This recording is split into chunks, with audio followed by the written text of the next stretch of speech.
Residents of Russia's Muslim-majority republics of the North Caucasus and the Volga region often pay just as much attention to developments in the Middle East as they do to their own country's war in Ukraine, the Moscow Times media outlet says.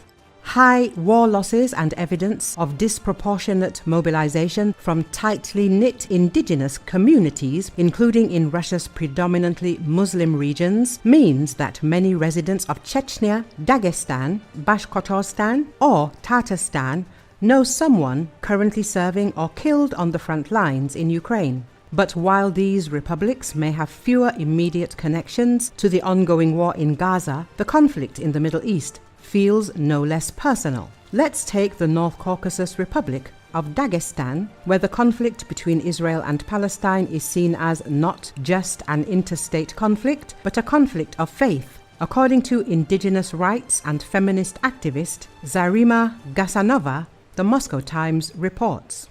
Gasanova is an Avar, one of Dagestan's ethnic groups. She said she believes that most in her native republic fully support Palestine and feel sorrow, solidarity and indignation over what is happening to the Palestinian people.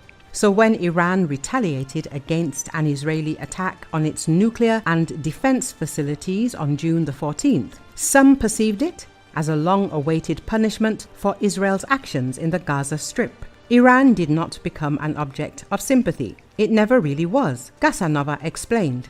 Residents of Dagestan, an ethnically diverse Muslim-majority region on the shores of the Caspian Sea, have been vocal in their support for Palestine since the early days of the war in Gaza, which Israel launched in response to the Hamas massacre of October 7, 2023. In nearly 2 years since the Israel-Hamas war began, Dagestanis sent more than 200 tons of humanitarian aid to the besieged Gaza Strip and welcomed several hundred Palestinian refugees who were equally amazed by their hospitality and disappointed with the local government's dysfunction, the Moscow Times says. Nearly 2 years later, last month's US strikes on Iranian nuclear facilities has risked making the conflict in the relatively faraway Middle East even more personal for millions of Dagestanis. Reported damage to Iran's Natanz uranium enrichment facility sparked concerns that possible radioactive contamination could reach the region, sharing a border with Azerbaijan, prompting Russian officials to launch round-the-clock radiation monitoring in Dagestan. In the comments under a viral Instagram reel posted by the popular local news blog Budushi.Debenta, hundreds of ordinary Dagestanis used the news of possible radioactive contamination to blow off steam and joke about an array of more pressing issues they face while living in one of Russia's poorest and most underdeveloped regions, the Moscow Times says. Well, at least electricity outages won't matter anymore. We will all be glowing, user 9Tommy0 wrote, referring to the Republic's frequent electricity disruptions. We are not even prepared for ordinary winds and rainfall. What are you talking about? Said user Fatakova, hinting at the frequent floods that Dagestan's major cities and villages experience after a rainfall.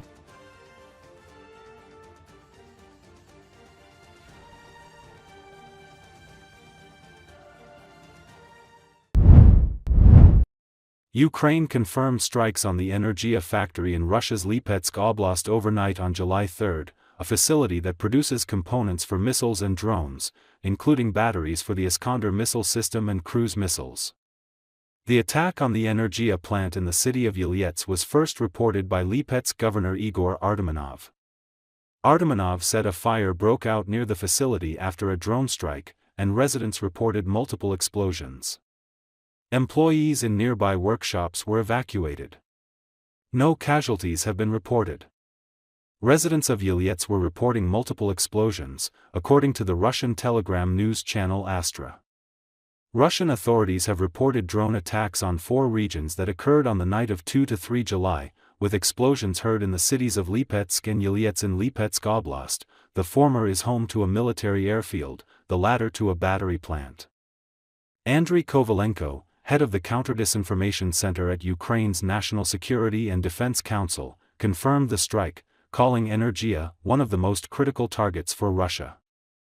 According to Kovalenko, the facility manufactures batteries for missile guidance and glider modules, including for the Iskander system and cruise missiles. The extent of damage to the plant is not immediately clear, and the Kiev Independent could not verify these reports. The Energia plant produces parts for ballistic and cruise missiles, as well as batteries for drones and glide bombs. The factory was previously targeted multiple times this past May. The city of Yelets lies some 250 kilometers north of the Russia-Ukraine border. Artemanov also claimed that drones caused damage to other areas in the region. Wreckage from an intercepted drone allegedly crashed onto a residential building, killing a woman and injuring 2 other people. Later, Astra reported that it had geolocated the footage of the damage in the car park, which the governor had previously mentioned, and concluded that the target was in fact the Energia plant. Footage provided by eyewitnesses shows that one of the UAVs hit the asphalt near the plant and a fire broke out on the territory of the business itself.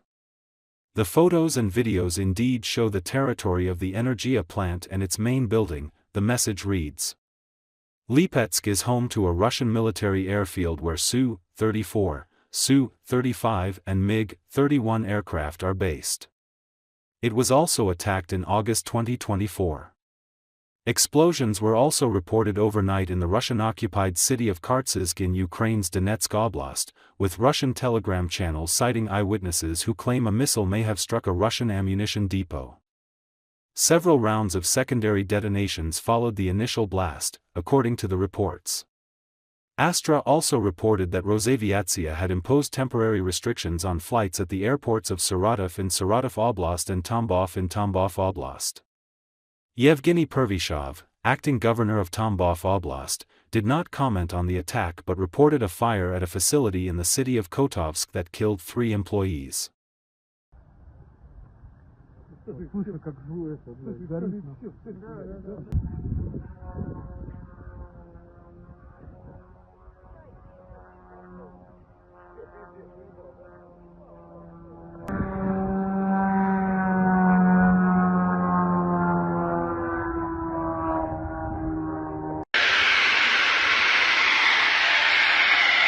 Ебанулся, блин.